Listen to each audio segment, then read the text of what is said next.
with your 32 distinct entities, the member nations that you're dealing with, how important is interoperability for you?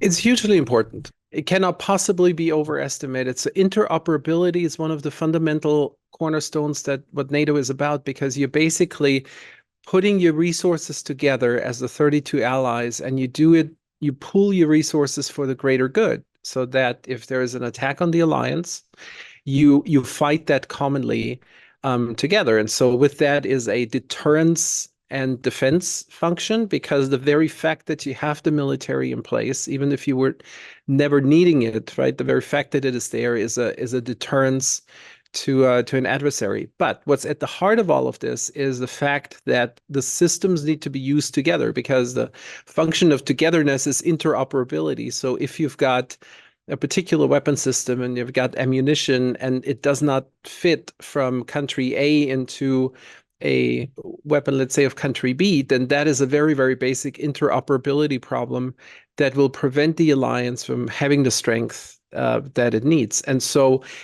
interoperability is a fundamental concept at NATO. And so if you take that on a technical perspective, systems need to be able to talk to each other.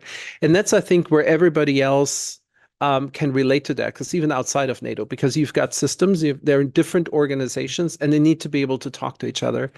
And what's, again, at the heart of all of this is standards, and making sure that you've got protocols in place and technical standards in place to exchange data between various platforms. Now, that's the technical aspect, I think, of interoperability. Then there is a process aspect of interoperability, that you have standards, that you have agreed guidelines as to what you share, how often you share it, what's the process, what are the ramifications around it.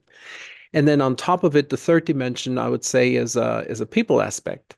So sharing data means that you extend trust, because you automatically, if you hand data over to somebody else, it means that you trust to somebody else that that data is handled in the right way, because otherwise you would not hand it over.